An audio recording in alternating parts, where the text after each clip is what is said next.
Hello students.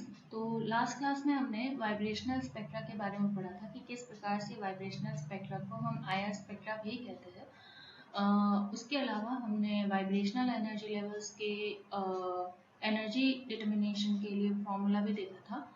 वो formula जो है वो था हमारा E is equal to n plus half h nu, right. ये फॉर्मूला हमने देखा था कि किस प्रकार से इस फॉर्मूले की हेल्प से हम वाइब्रेशनल स्पेक्ट्रा में वाइब्रेशनल एनर्जी लेवल्स की एनर्जी डिटरमाइन कर सकते हैं। ओके, इसके साथ ही हमने जीरो पॉइंट एनर्जी की बात करी थी और जीरो पॉइंट एनर्जी हमारे पास क्या थी, वो थी हमारी half H new. Zero point energy हमें कब मिलती है, जब हम n इज इक्वल टू 0 रखते हैं, ठीक है, तब हमें जीरो पॉइंट एनर्जी मिलती है। मतलब कि zero point energy basically vibrational spectra में बिल्कुल ही ग्राउंड एनर्जी लेवल की एनर्जी होती है, राइट। तो आज हम आगे बढ़ते हैं। वाइब्रेशनल एनर्जी लेवल्स की एनर्जी इस वाले फॉर्मूले से किस प्रकार से डिटरमाइन की जा सकती है वो हम देखेंगे यहाँ पे। ओके, जैसे कि ग्राउंड स्टेट की मैंने बात करी, तो ग्राउंड स्टेट में हम n इज इक्वल टू 0 रखते हैं। इसके अलावा जब हम n इज इक्वल टू 1 रखें तो एनर्जी लेवल क्या होगा, n इज इक्वल टू 2 रखें तब क्या होगा, n इज इक्वल टू 3 रखें तब, n is equal to 4 and so on, तब किस प्रकार से एनर्जी लेवल की वैल्यू होगी, राइट। तो स्टार्ट करते हैं। सबसे पहले तो अगर हमारे पास एनर्जी लेवल अगर n का नंबर अगर 4 है तो उस केस में जो एनर्जी लेवल होगा उसकी एनर्जी कितनी होगी, तो हमें यहाँ पे फॉर्मूला में क्या पुट करना है, n की जगह 4 पुट करेंगे तो ये वैल्यू मिलेगी। ओके, सॉल्व करोगे तो क्या आएगा यहाँ पे 9/2, राइट, 9/2 h न्यू। जब n की वैल्यू 4 है तो उस केस में जो एनर्जी लेवल की एनर्जी होगी वो 9/2 h न्यू के बराबर होगी, राइट। इसके अलावा 3 होगी तो क्या होगी, हम यहाँ पे n की जगह इस फॉर्मूला में 3 पुट करते हैं तो यहाँ पे हमारे पास जो एनर्जी लेवल की एनर्जी मिलती है वो 7/2 h न्यू मिलती है, राइट। इस प्रकार से हम 2 के लिए भी लिखेंगे, 1 के लिए भी लिखेंगे और 0 के लिए तो जैसे कि मैंने बताया था हाफ h न्यू होती है, जिसे हम जीरो पॉइंट एनर्जी भी कहते हैं, राइट। तो इस प्रकार से हम वाइब्रेशनल स्पेक्ट्रा में डिफरेंट n की वैल्यू के लिए या डिफरेंट एनर्जी लेवल्स के लिए एनर्जी डिटरमाइन कर सकते हैं। 2 h new and last is 0 plus half h nu, right. हमने देखा था कि आगे भी देखेंगे कि बहुत सारे डिफरेंट टाइप के स्पेक्ट्रा में बेसिकली ग्राउंड स्टेट में जो एनर्जी होती है उसका एनर्जी ऑलवेज 0 होता है, पर वाइब्रेशनल एनर्जी लेवल में ये 0 नहीं होती, ये हाफ h न्यू होती है, राइट। ओके, अगर इसे रिप्रेजेंट करना हो तो आप इस प्रकार से रिप्रेजेंट कर सकते हैं, क्योंकि यहाँ पे आपको डिफरेंस देखने को मिलेगा, ठीक है। वो किस प्रकार से होगा, ये अलग अलग एनर्जी लेवल को आप इस प्रकार से ड्रॉ कर सकते हैं। ये एग्जैक्ट नहीं हो रहा है, पर जो दो एनर्जी लेवल के बीच में डिफरेंस होता है वो बेसिकली सिमिलर ही रहता है। हमने रोटेशनल स्पेक्ट्रा भी पढ़ा है, उसमें सिमिलर नहीं होता है, पर यहाँ पे वाइब्रेशनल स्पेक्ट्रा के केस में ये सिमिलर रहता है या फिर कहे कि कांस्टेंट रहता है, ठीक है। अभी देखते हैं, क्योंकि जब आप डिफरेंस चेक करेंगे तो हमें मिलेगा कि ये सेम ही मिलता है।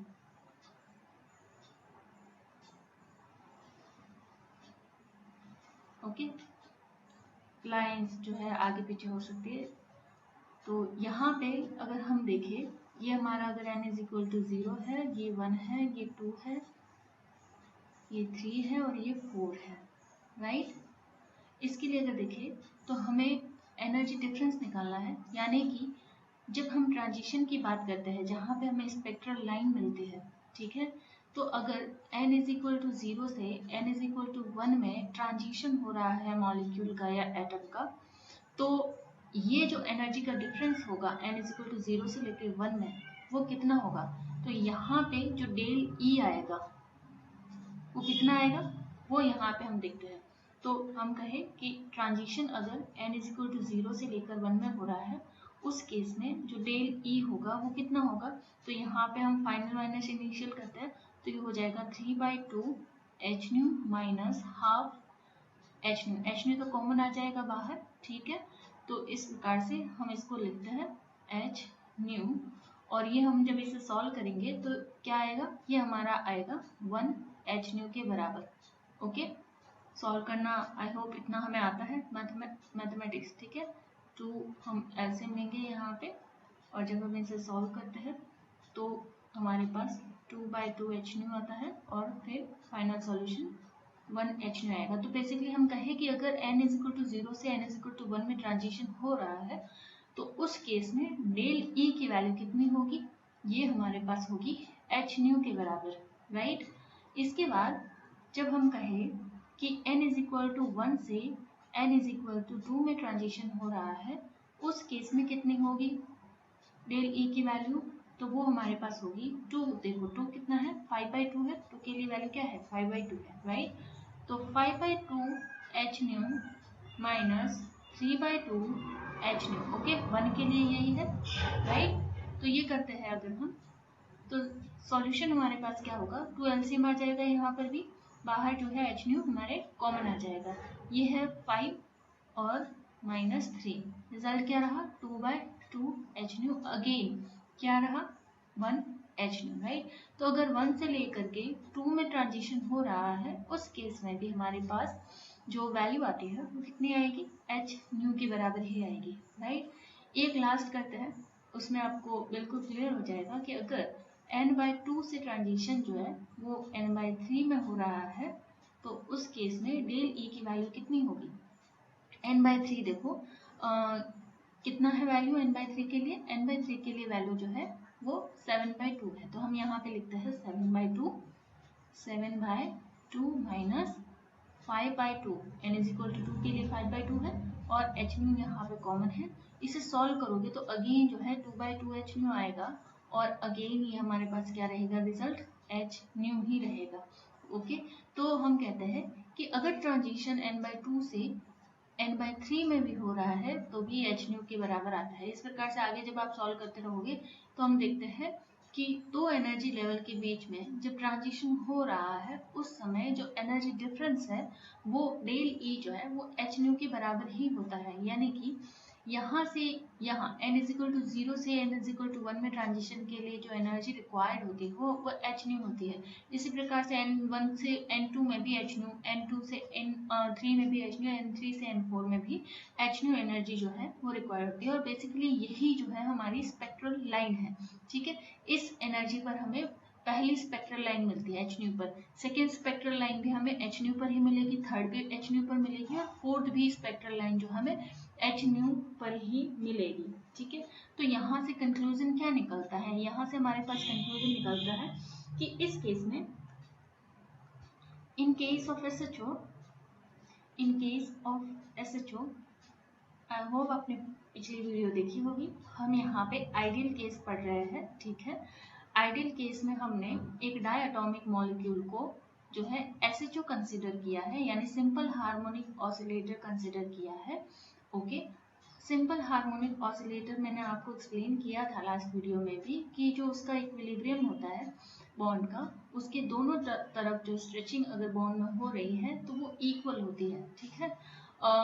इस प्रकार के जो मॉडल होगा हमें उसे SHO मॉडल कहेंगे, राइट। तो यहाँ पर भी जब हम वाइब्रेशनल स्पेक्ट्रा पढ़ रहे हैं तो इनिशियली हम आइडियल केस लेकर के पढ़ रहे हैं, और यहाँ पर एक डायटोमिक मॉलिक्यूल के बीच के बॉन्ड को हम, या फिर एक डायटोमिक मॉलिक्यूल को हम एक SHO मान रहे हैं, ठीक है। तो SHO मान करके हमने उसकी एनर्जी का फॉर्मूला लास्ट क्लास में डिराइव किया था, जो कि E is equal to n plus half H nu के बराबर आया था, यानी कि ये था। ओके, तो यहीं पर वापस से मैंने आपको बता दिया कि SHO क्या होता है। तो यहाँ पे हम बेसिकली SHO की ही बात कर रहे हैं। तो in case of SHO, as the n increases ठीक है, n की वैल्यू 0, 1, 2, 3, 4 जैसे ही इंक्रीज हो रही है, the spacing between adjacent energy level remains constant. Okay, क्या कहता है यहाँ से फर्स्ट कंक्लूजन क्या निकला कि एसएचओ के केस में जैसे जैसे n की वैल्यू इंक्रीज होती जाएगी वैसे वैसे दो एडजस्टेंट एनर्जी लेवल्स के बीच में जो डिफरेंस है वो कांस्टेंट रहेगा, या फिर जो स्पेसिंग है वो कांस्टेंट रहेगी, राइट, वो चेंज नहीं होगी, वो h न्यू ही रहेगी n की वैल्यू बढ़ने के साथ भी। ओके, दूसरा कंक्लूजन यहाँ से क्या मिलता है, वैसे वो सेम ही है पर आप डिफरेंट टाइप से जो है कह सकते हैं कि इन SHO the vibrational energy levels are equally spaced. In SHO the vibrational energy levels are equally spaced. ठीक है, SHO के केस में जो वाइब्रेशनल एनर्जी लेवल्स होते हैं डिफरेंट, वो उनके बीच का जो स्पेस होता है वो इक्वल होता है, राइट। ओके, तो ये तो हो गई बात कि वाइब्रेशनल एनर्जी लेवल्स को आप किस प्रकार से एक्सप्लेन कर सकते हैं एसएचओ के केस में। ओके, नाउ नेक्स्ट पॉइंट जो है हमारा सिलेक्शन रूल।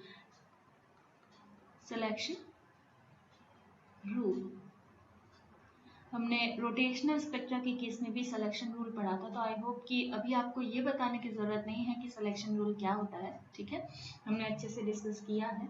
तो सिलेक्शन रूल अभी हमने देखा कि मैंने आपको यहाँ पे बताया कि वाइब्रेशनल स्पेक्ट्रा या एसएचओ के केस में यहाँ पे जहाँ पे आपको वाइब्रेशनल स्पेक्ट्रा देखना है वहाँ पे मैंने आपको कहा कि N0 से N1 में ट्रांजिशन होगा, N1 से जो है N2 में ट्रांजिशन होगा, N2 से 3 में होगा, 3 से 4 में होगा। मैंने ये नहीं कहा कि N0 से सीधा N2 में ट्रांजिशन होगा या N2 से सीधा N4 में ट्रांजिशन होगा, ऐसा नहीं कहा मैंने। तो यहाँ पे क्यों नहीं है ऐसा, तो बेसिकली वाइब्रेशनल स्पेक्ट्रा एसएचओ के केस में जनरली जो आपका सिलेक्शन रूल होता है वो होता है n इज इक्वल टू ±1, ठीक है, मतलब कि ट्रांजिशन जो है बेसिकली वो दो एनर्जी लेवल्स के बीच में जब होगा तो उन एनर्जी लेवल्स का जो डिफरेंस होगा वो 1 के बराबर होगा। यानी कि यहाँ पे अगर आप नोटिस करेंगे जैसे कि मैंने पहले कहा कि यहाँ पे 3 है, ये 2 है, तो 3 माइनस 2 कितना हुआ, 1 के बराबर हुआ। यहाँ पे 2 है, 1 है, तो 2 माइनस 1 किसके बराबर हुआ, 1 के बराबर हुआ, ठीक है। यहाँ पे भी 1 माइनस 0 किसके बराबर हुआ, 1 के बराबर हुआ, ठीक है। यानी कि डेल n की वैल्यू कितनी होगी, डेल n की वैल्यू या तो +1 होगी अगर ये एडजॉर्प्शन स्पेक्ट्रा है तो, या फिर -1 होगी अगर ये इमिशन स्पेक्ट्रा है तो, ठीक है। यानी कि डिफरेंस जो है दो एनर्जी लेवल्स के बीच का जब ट्रांजिशन हो रहा है तो वो 1 के बराबर ही होगा। ट्रांजिशन जो है दो एनर्जी लेवल्स के बीच में इसी प्रकार से होंगे कि एक N1 से N2 में होगा, N2 से N3 में होगा, इसी प्रकार का ट्रांजिशन होगा। और ये ट्रांजिशन जो है वो क्या कहलाता है, ट्रांजिशन का ये जो पैटर्न है वो क्या कहलाता है, यहाँ पे सिलेक्शन रूल, यानी del n is equal to ±1 होगा। मुझे ये शायद बताने की जरूरत नहीं है आपको कि एडजॉर्प्शन स्पेक्ट्रा और इमिशन क्या होता है, ये हम क्लास में डिस्कस कर चुके हैं। फिर भी एक बार बता दूं कि अगर ट्रांजिशन जो है लोअर एनर्जी लेवल से हायर एनर्जी लेवल में हो रहा है, ठीक है, एनर्जी को एब्जॉर्ब करके, तो वो एब्जॉर्प्शन स्पेक्ट्रा है, उस केस में आपको +1 मिलेगा, ठीक है। और अगर हायर एनर्जी लेवल से लोअर एनर्जी यानी कि एक्साइटेड स्टेट से आपका मॉलिक्यूल अगर ग्राउंड स्टेट में आने की कोशिश कर रहा है या फिर लोअर स्टेट में आने की कोशिश कर रहा है तो हम उसे जो है इमिशन कहेंगे, इमिशन स्पेक्ट्रा, ठीक है। और इस केस में फिर आपको जो स्पेक्ट्रा मिलेगा वो कैसा मिलेगा, वो -1 मिलेगा। तो यहाँ पे हम कह रहे हैं कि वाइब्रेशनल स्पेक्ट्रा के केस में जो सिलेक्शन रूल होगा वो +1 या फिर -1 होगा, ठीक है। या तो इस प्रकार से ट्रांजिशन होंगे, ठीक है, या फिर इस प्रकार से ट्रांजिशन होंगे, ठीक है। ओके, तो आई होप सिलेक्शन रूल आपको समझ में आ गया होगा कि वाइब्रेशनल स्पेक्ट्रा के केस में सिलेक्शन रूल क्या होता है, राइट। एक एग्जांपल यहाँ पे वैसे बताया हुआ है, ठीक है। इस प्रकार से सिलेक्शन रोल होगा ऑलवेज। अगर 4 में दे रखा है तो और ट्रांजिशन होगा वो 5th में होगा, ओके, 6th में नहीं होगा, राइट, ओके। सो यहाँ पे डेल ई ऑलवेज कितना होगा, एच न्यू के बराबर होगा, क्लियर है इतना, ठीक है।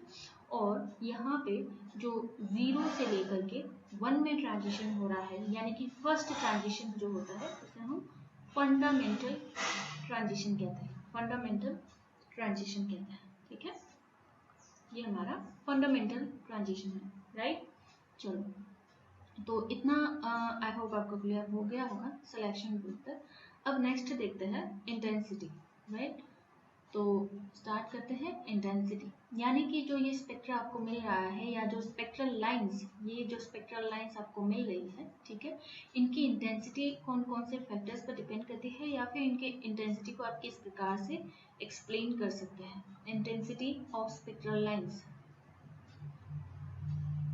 स्पेक्ट्रल लाइंस, यहाँ कुछ भी नया नहीं हो रहा, जो हमने रोटेशनल स्पेक्ट्रा में पढ़ा था, बेसिकली इंटेंसिटी को आप उसी प्रकार से एक्सप्लेन कर सकते हैं, right.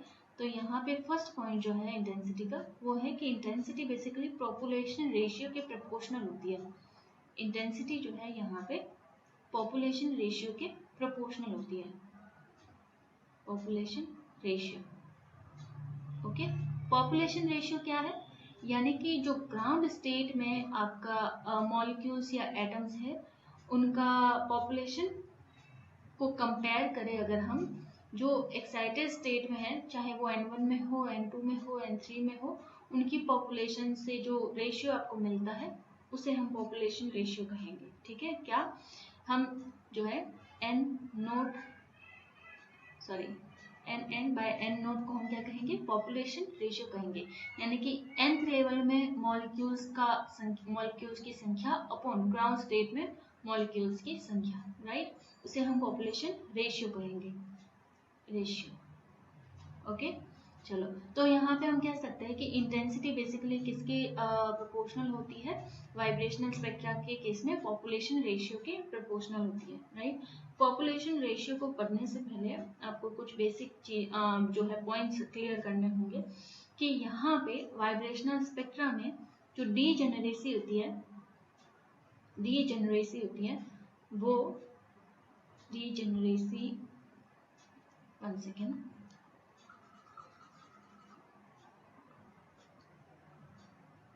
degeneracy of pure vibrational spectrum, pure vibrational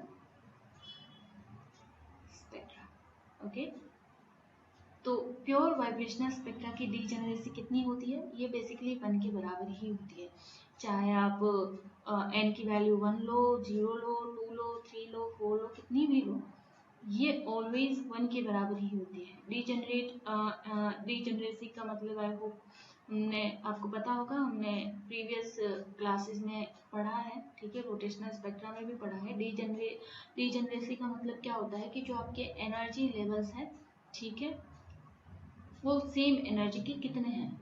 अगर मैं कहूँ कि डीजेनरेसी वाइब्रेशनल स्पेक्ट्रा में या वो प्योर वाइब्रेशनल स्पेक्ट्रा में 1 के बराबर होती है, मतलब कि अगर n इज इक्वल टू 0 है तो यहाँ पे जो हाफ एच न्यूज की जो एनर्जी होगी, उस एनर्जी का केवल एक ही एनर्जी लेवल होगा, ठीक है।